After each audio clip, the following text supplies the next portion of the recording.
On a fall evening in 2019, a teenage girl in Central California named Josephine was having a conversation with one of her friends over a video call.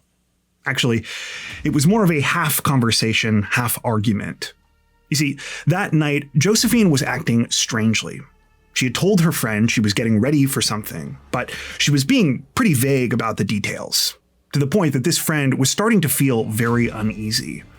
Josephine's friend tried to talk her out of what she was planning, but no matter what she said, Josephine kept insisting she was fine. She told her she was kind of on the fence herself about this thing she was getting ready for, but she felt like she kind of had to do it. Still, she said she didn't want her friend to worry because she had everything under control. Unfortunately, though, that was not the case. In reality, Josephine had absolutely no idea what she was really getting herself into that night. As it turned out, though, she wouldn't be the only one who was blindsided. When police later began investigating this whole situation, they also initially thought they knew what had happened here. But it wasn't until they received a tip by complete chance that they truly understood the awful reason Josephine was being so secretive that night and why she made the fateful decision that she did. As always, my name is Nigel. I run this channel with my good friend Luke, and welcome back to Crime Zone. A reminder, if you do find today's video interesting and informative, be sure to like and subscribe for more true crime stories told with a mysterious and suspenseful vibe. With that out of the way, let's dive in.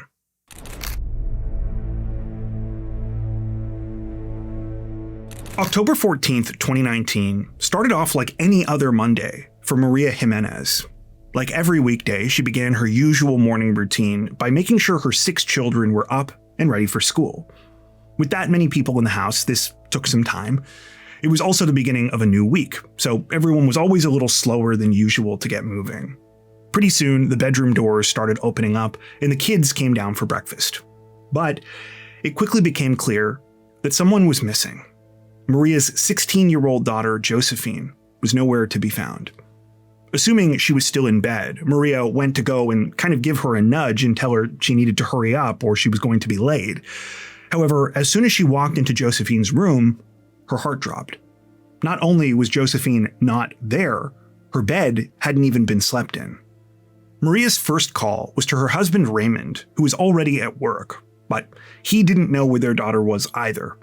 He said that when he left that morning, no one was up. The house was quiet. At this point, Maria and Raymond were both trying not to panic, but that became harder and harder as every reasonable explanation for where Josephine might be was crossed off the list. She hadn't gone to school early, she wasn't with any members of their extended family, and when they called around to her friends, all of them claimed that they hadn't seen or heard from her either. That's when Maria and Raymond called the police. Because of Josephine's age, her disappearance was taken seriously. Officers were sent out to the Jimenez home in the small city of Madera, California, where they began collecting as much information as they could. When they arrived, Raymond and Maria told the officers that they had last seen Josephine at the house the previous night. This was shortly after 8 p.m. when they were getting ready for bed, and it looked like Josephine was winding down for the evening as well. She was acting totally normal, so they had no reason to think that anything was wrong. They also had no reason to believe that she was planning on going anywhere. As the officers started looking around, though, they weren't so sure. On top of Josephine's bed not being slept in, there were no signs of a struggle, forced entry, or anything like that in her room or anywhere else in the home. In other words, no one had made Josephine leave the house. Wherever she went, she'd gone there of her own free will. Even if this was true, though, there were still plenty of reasons to be worried. Maria and Raymond were adamant that their daughter had never done anything like this before. It was completely out of character for her to miss school, and they also said that they were positive she hadn't simply run off. Josephine cared deeply about her friends and family, and more importantly, she had a great life. She was happy, healthy, and very much loved. And at the age of 16, she already had goals she was working towards. Josephine wanted to see the world and help others, and she figured the clearest path for her was to join the military. She'd planned to enlist in the army as soon as she was finished school, and was already exercising and taking special fitness classes to make sure that she was physically prepared. While serving, Josephine wanted to continue studying with the hopes of being able to one day work in the medical field. Police believed Josephine's parents, and they filed a missing persons report, but there wasn't much for them to go on. For instance, while Josephine did own a cell phone, the device didn't have a SIM card in it. This meant she could only really use it when there was an available Wi-Fi connection. It also meant that police were not able to use her phone to track her. Alerts were also sent out to the media, but this likewise failed to produce any concrete information. In an effort to keep public attention on Josephine's disappearance and to help generate new leads, the Jimenez family did whatever they could to assist with the investigation. They posted and handed out flyers, organized volunteer searches, and made several appearances on local news channels, each time pleading for Josephine's safe return. This agonizing situation lasted for days, but the more time that went on, the more police began to suspect that some of the people Josephine's parents had already spoken to weren't being entirely truthful with them, especially when it came to Josephine's friends. It turned out that they were correct. A couple of people in particular knew more than what they were saying. Sadly, though, just as authorities were beginning to obtain this information and put these details together, they got an update, one that everyone had been dreading. Hey there, it's Nigel from the future again, and today I've got a confession for you. Well, it's less of a confession and more something you might not know about me. I am a hypochondriac. Seriously, if you describe the symptoms of any disease to me, in like 30 seconds, I'm convinced I have it. And that's a problem, because if there's anything you probably do know about me, considering what we do on this channel, it's that I spend way too much time on the internet researching disturbing topics. And let me tell you folks, those two things together are a toxic combination. I can't tell you the amount of times I've laid awake at night researching some rare cancer or disease, 100% certain I'm about to die.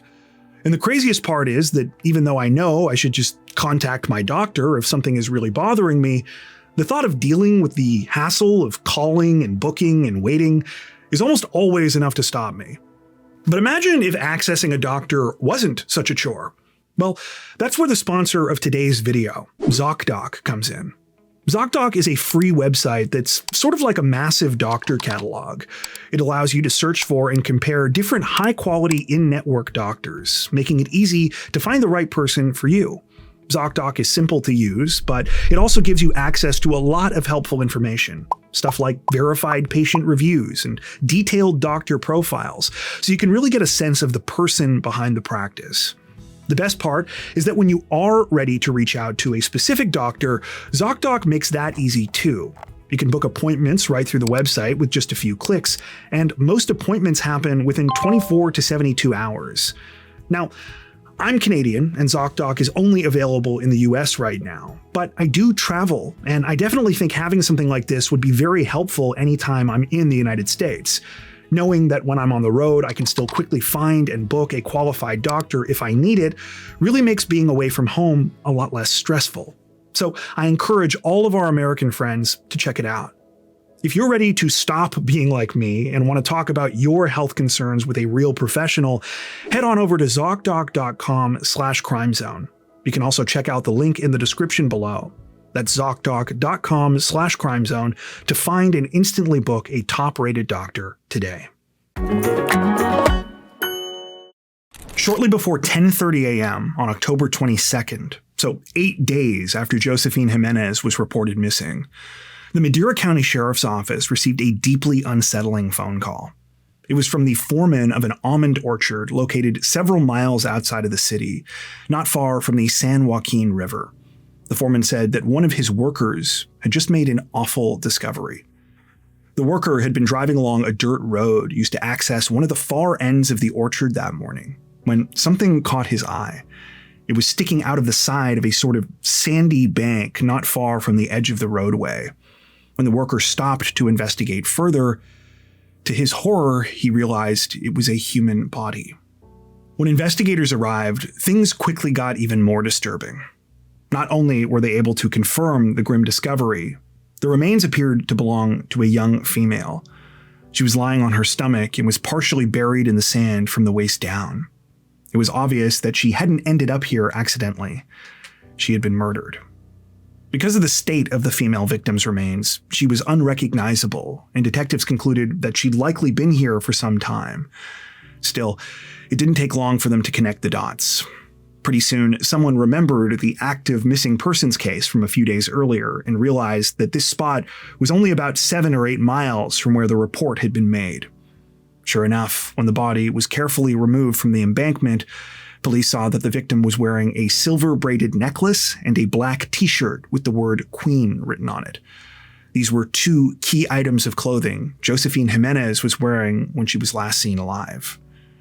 The heartbreaking truth would officially be confirmed a couple of days later through dental records. Due to the level of decomposition, providing a definitive cause of death proved nearly impossible.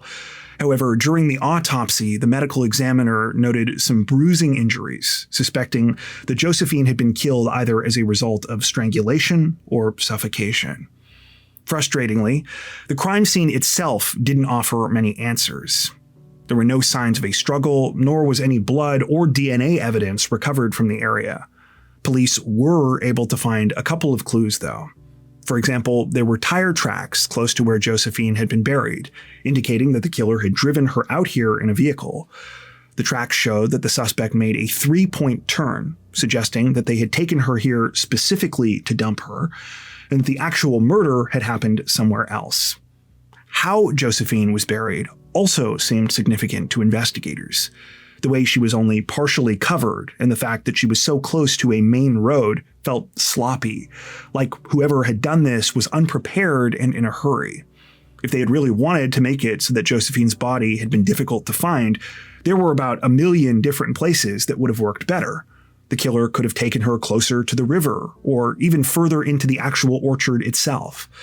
Police wondered if maybe they were panicking and thought they'd been seen, only half finishing the burial before fleeing the area. This all made sense, but it didn't get authorities any closer to figuring out who had actually killed Josephine. Similarly, it also didn't tell them why or how she had ended up in this terrible situation. Well, as I hinted at before, this wasn't the only evidence investigators had put together by this point. They had also re-interviewed several of Josephine's friends, some of whom now said that they were ready to talk. I should mention, none of the reports we came across in our research explained why Josephine's friends lied to her parents when she initially went missing. Based on what I'm about to tell you, though, if I had to guess, I'd say they initially thought she was eventually coming home and were worried about getting her in trouble. I also want to make it clear that it seems like the vast majority of these friends told police what they knew before Josephine's body was found. It would also quickly become apparent that even if they had given these details to investigators immediately, it would have already been too late to help her. Because after looking at her autopsy results, it was determined that Josephine had almost certainly been killed the same night she went missing. That being said, the information the friends provided was valuable. It turned out Josephine had left her house willingly on the night of October 13th. She had been planning to sneak out that evening after her parents went to sleep. She said that she was meeting up with a guy, and the two of them were going to get some food at a nearby Wingstop. Unfortunately, Josephine hadn't told any of her friends this guy's name, and basically all of them had heard the same version of this vague story. And when police went to that Wingstop and looked at their surveillance footage, Josephine wasn't in it. She'd never been inside the restaurant that night. Luckily, there was one person who seemed to know a little more. One of Josephine's close female friends said that she'd actually been on a video call with her right up until the time she left the house. This friend explained that she and Josephine were talking to each other as she was getting ready to go out that night. Josephine was acting weird, and she wouldn't really tell her what she was up to. In fact, she kind of seemed like she didn't really want to go out at all. But when the friend tried to convince Josephine to stay home and not sneak out, she claimed that it was all going to be fine. She said the guy she was hanging out with was a few years older, but she wasn't that worried because he was a family friend. Now, obviously, this was a huge lead in and of itself, but there was still more. You see, because Josephine's friend was feeling weird about all of this, before the call ended around 9:30 p.m., she quickly snapped a couple of screenshots. 2 of those screenshots would end up being incredibly important. The first definitively confirmed the outfit Josephine was wearing when she left that night, proving it was the same one she was in when her body was found. The second captured a partial view of the car she was getting into when she went outside. As you can see, the image is pretty grainy, so it had its limits in terms of what it could tell investigators. While the car was clearly some kind of gray or silver sedan, they weren't able to determine its exact make or model. Even so, police were convinced of one thing: the vehicle belonged to Josephine's killer. As I'm sure you can imagine, the news that Josephine's body had been found, especially the way she was found, left her family completely heartbroken. But even in this absolutely devastating moment, they stayed strong and came together, both to honor her life and to let the public know they wouldn't rest until they'd gotten justice for her. We got ready for bed, and she was in her shirt ready for bed as well. We were hoping on Josephine to come home. And I don't know how to feel. I'm hurting. Sorry for not being there whenever you needed it. Josephine did not deserve this. She didn't deserve this. And I'm just asking the public to come out and help us get justice for Josephine. As it happened, it was Josephine's family who would give authorities their next major lead. When detectives went to them with the new information they'd obtained and asked them if they knew of any family friends who might fit with what they'd learned, the Jimenez family provided them with two names: Ethan and Tyler. Ethan was quickly ruled out. He hadn't spoken to Josephine in some time, and he had a solid alibi for October 13th. Ethan was a shift manager at a local Taco Bell, and he was working that entire night. Both company records and numerous employees were able to back this up. Tyler, though, was a different story. He was a friend of Josephine's from her church youth group, and by his own admission, he'd been with her just hours before her disappearance. During conversations with police, Tyler stated that he and Josephine had spent most of October 13th hanging out. He said they'd been together until that evening, when Josephine told him she needed to get home for dinner. Tyler admitted he'd talked to Josephine one other time that night when he got home, just before she had that video call with her other friend. He claimed all he knew, though, was that she was meeting with someone and that he had nothing to do with her disappearance or murder. Now, when police first spoke to Tyler, everything he told them appeared to add up. Investigators were able to confirm some of the places he and Josephine had been together. This included a local convenience store, which had surveillance footage that had captured them there around 6:30 p.m. Tyler also drove a gold Chevy Blazer SUV, so not a match to that screenshot they had of the killer's car. However, before they could fully clear him, detectives started to uncover some other things. Things that looked a lot more suspicious. It turned out that Tyler had conveniently left out some fairly important details from his story. For instance, while he told investigators that he'd last spoken to Josephine shortly before she left her house, what he'd failed to mention is that he'd later tried to call her 2 other times that night. This made police wonder about the nature of their relationship. Tyler had insisted they were just friends, but maybe there was something more going on there. On top of this, despite what he claimed, Tyler had not actually gone home after hanging out with Josephine on October 13th. He'd gone to his cousin's place. In fact, his cousin was the one driving him around that day. And when detectives got a look at this person's vehicle, let's just say it raised some eyebrows. Yeah, it was a silver sedan, one that very much looked like it could be the car from that screenshot. Things got even more interesting when police obtained the car's license plate information and began running it against automated plate readers in the Madeira area. The search revealed 2 very notable data points. At around 9:30 p.m., so just minutes before Josephine was picked up, Tyler's cousin's car was heading in the direction of her house. Almost exactly 3 hours later, the car's license plate was recorded traveling on a road near the southern edge of the county, a road that could have been used to get to the area where Josephine's body was found. If this weren't alarming enough, police were also notified about a Facebook post Tyler had made seeking legal advice. One that read, quote, "Does anyone know a good lawyer in Madeira with a free consultation about a criminal case?" That post had been made the day before Josephine's body was found. With the red flags piling up, Tyler was brought in for a second interview. But when he was confronted with all of this, he continued to maintain his innocence.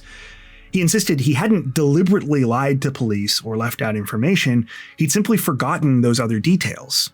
He also claimed he and his cousin were just driving around having a good time that night, and that they'd never picked up Josephine or even seen her. As for his supposed relationship with her, Tyler denied that anything romantic existed between them. Besides, he said even if he was interested, his feelings would not have been reciprocated. Josephine was not into guys. She was into girls. Detectives were able to confirm this last claim with some of Josephine's other friends, but they didn't believe anything else Tyler had to say. Their theory was that Josephine had snuck out to see him and his cousin, and that at some point one or both of them had killed her, possibly because she had rejected Tyler's advances. With that, it seemed like only a matter of time before authorities would be ready to move in and make an arrest. It's a good thing they didn't, though, because as I hinted at the beginning of this video, they were wrong about this entire case. The evidence they had was good, but they were missing a crucial piece of information. Fortunately, that was about to change. Sadly, though, when authorities finally got that information, it revealed that what had happened to Josephine was even more shocking and heartbreaking than anyone had imagined. In December of 2019, so about 2 months into the investigation, the Madera County Sheriff's Office received a phone call completely out of the blue. That call was from a special agent with the Naval Criminal Investigative Service, better known as NCIS. After confirming that the Madera County detectives were the ones investigating the disappearance and death of Josephine Jimenez, the agent said that they had something important to share. You see, they were working on a case of their own at the time, and they'd uncovered a link that they believed might be the key to solving Josephine's murder. The special agent went on to explain that they were based out of Camp Pendleton, one of the largest Marine Corps bases in the United States. And for the last little while, they've been investigating one of their Marines in connection with a complex and deeply disturbing series of crimes. It began in October, the same month that Josephine was killed. That's when 2 female Marines who were living in military housing came forward saying that they were being blackmailed. The women said that bags containing personal belongings had been stolen from their rooms. Shortly after this, they started receiving messages from a number they didn't recognize requesting explicit photos in exchange for the return of their possessions. When one of the women made the mistake of communicating with the blackmailer, things escalated quickly. A note appeared on her door threatening her if she reported anything, and further messages gave her a sickening ultimatum. She had to choose between either sending the photos the mystery blackmailer wanted or meeting up for sex. If she didn't, the blackmailer threatened to sell her social security card and birth certificate. After launching their investigation, NCIS had been able to recover the stolen belongings. The women's bags were in a car belonging to one of their fellow Marines, a 19-year-old man named Cody Slayton. As chilling as this was, it was only the beginning. Because when agents got a look at Cody's computer, phone, and other electronic devices, they realized that these female Marines were far from his only victims. For more than a year, Cody had been carrying out similar so-called sextortion schemes. And unlike what had happened at the military base, in most of these cases, he'd been successful. He'd used a variety of different techniques to deceive his victims, but almost all of the crimes involved threatening anonymous messages over text or social media. Sometimes Cody would pretend to befriend these victims, other times he would find ways to steal their personal information. But it always ended the same way, with Cody demanding all sorts of explicit and demeaning photos and videos for his own gratification. It was never enough either. This went on and on. And if Cody didn't get what he wanted, he told his victims he'd post the blackmail he'd already acquired all over the internet and send it to their friends and family. This was not an empty threat either. According to court records, he did this to at least 2 of the victims. As if all of this wasn't horrifying enough, Cody's targets were mostly women he knew, some of whom he'd even previously been in relationships with. I should say, too, we're just skimming the surface here. The accounts from these female victims in court documents are harrowing and hard to read. If you can believe it, though, that still wasn't the worst part. No, the worst part was that some of Cody's victims were underage. And that brings us back to Josephine. Among the sickening collection of files agents found on Cody's devices were pictures and videos of her. Upon receiving all of this information from NCIS, Madera County detectives started doing some digging of their own. When they did, they learned that Cody Slayton was not at Camp Pendleton on the night of Josephine's murder. He was on leave and was in the Madera area. He also drove a silver Ford Fusion, a car that was a perfect match to the one from the screenshot photo. When investigators ran that same automated license plate reader check that they had for Tyler's cousin's car, it revealed additional clues. At 9:15 p.m. on October 13th, Cody was right near Josephine's house. And at 9:56 p.m., he was at that same Wingstop location police had originally heard about from her friends.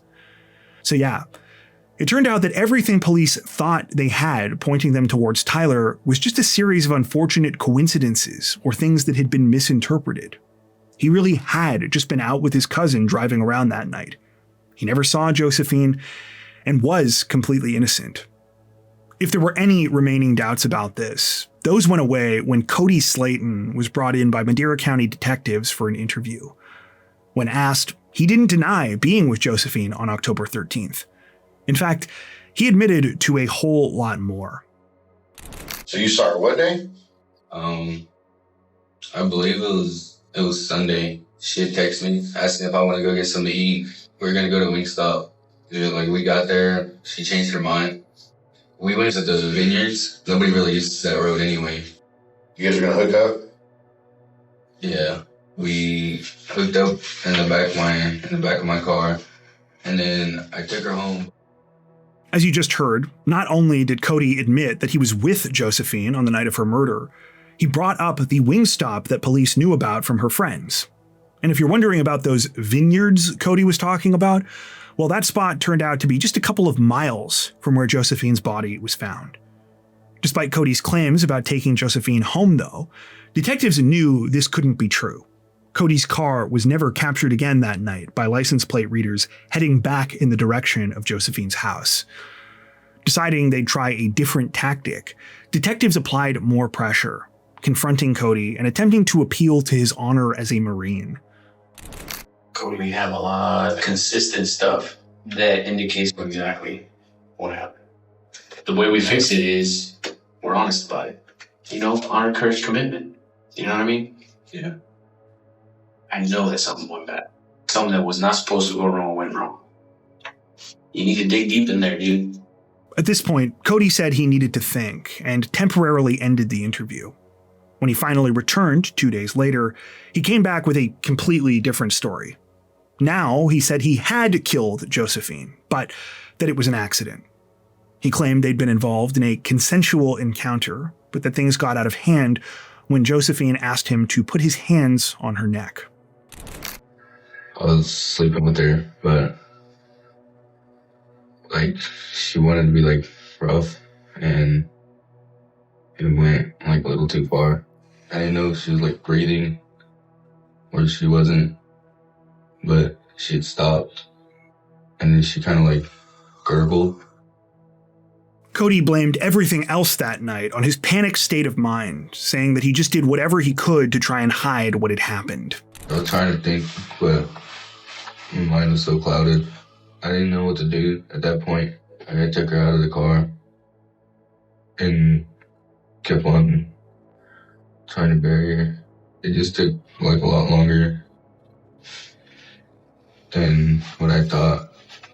Detectives had suspected since the beginning that whoever killed Josephine had been in a hurry and was worried about being seen. So this made sense. But that was pretty much the only part of Cody's story they believed. The rest, they felt, was just a calculated attempt to explain away his actions in order to minimize his responsibility. Based on what they already knew from NCIS, investigators concluded that Cody was blackmailing Josephine the same way he had with his other victims. It's not clear how he obtained the original material he used to extort her, But court records do specify that Josephine was an unwilling participant in everything that had happened. So it seems like she was tricked, or somehow Cody was able to gain access to her personal devices. Police theorize that this is why Josephine was being so cagey with her friends on the night she snuck out. She was ashamed and worried about what would happen if Cody released her intimate photos and videos. And she mistakenly thought that she could, or that she had to, handle the situation herself. Detectives further suspected that when Josephine met with Cody that night, she refused to do what he wanted and stood up to him. When she would no longer give in to his threats and demands, Cody turned to violence, attacking and fatally strangling her. Authorities were never able to prove that Josephine had also been violated at the time that she was killed, but they strongly believed that this was the case, especially considering the nature of Cody's other crimes. Everything was about power and control. Now, you might remember that I said a few minutes earlier that Cody knew most of the women he was targeting with his disgusting blackmail scheme. And sadly, the same was true of Josephine. Actually, that was the final devastating gut punch for her loved ones. You see, Josephine's killer was a family friend, after all. Cody was the stepbrother of one of Josephine's best friends. Someone that, before this, she probably thought she could trust. And that was true of Josephine's family as well. Not only had Cody attended Josephine's memorial service, here he is placing a candle on the county court steps, pretending he was sharing in the horrible grief of her real friends and family. On January 16th, 2020, just over 3 months to the day that Josephine was reported missing, Cody Slayton was officially arrested in connection with the case. He was later charged with first-degree murder and pleaded not guilty, though changed his plea after reaching a deal with prosecutors. In exchange for his guilty plea, he was convicted of second-degree murder instead. In September of 2023, Cody was sentenced to 15 years to life in prison. Given his young age, that means it's entirely possible he will someday be released. However, if and when that day comes, thankfully, he'll never truly be able to escape what he did. As part of his sentence, he is required to register as a sex offender for the rest of his life. At the time of this recording, Cody Slayton remains incarcerated at California's San Quentin State Prison.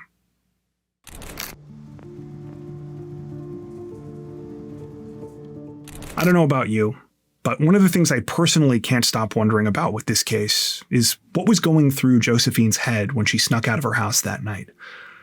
Even though it seems like she thought she had the situation under control, I can't imagine how alone and ashamed she must have felt, and how awful it must have been to keep what was happening to her a secret. It makes me physically sick just thinking about it. Reading reports and watching interviews with her family, I have no doubt that if Josephine had told her parents or her siblings what was going on, they would have done anything they could to help her. But I can also understand how in situations like this, victims feel trapped, and they don't always believe they can tell people what's really going on. Then there's also Josephine's age to consider. Plenty of adults don't make the best decisions when they're backed into a corner like this. And let's remember, Josephine was only 16 years old. Speaking of which, that's perhaps the most tragic part of this case. Not only was Josephine's life stolen from her before it had even really started, her parents and all of the people that loved her were robbed of seeing the amazing woman she would have become. And while there's no amount of prison time that can possibly make up for that, Josephine's family were outraged at what they felt was a far too lenient sentence for her killer. To that end, I think it was one of her sisters who summed it up best in her victim impact statement when she made this observation. Quote, 15 years is so minimal in comparison to the crime committed. He only allowed my sister to live for 16 years. Hey there. Before you take off, we'd just like to take a second and say that we really appreciate you sticking around to the end of the video. Luke and I are so grateful for our incredible Crime Zone community, so thank you for being a part of it.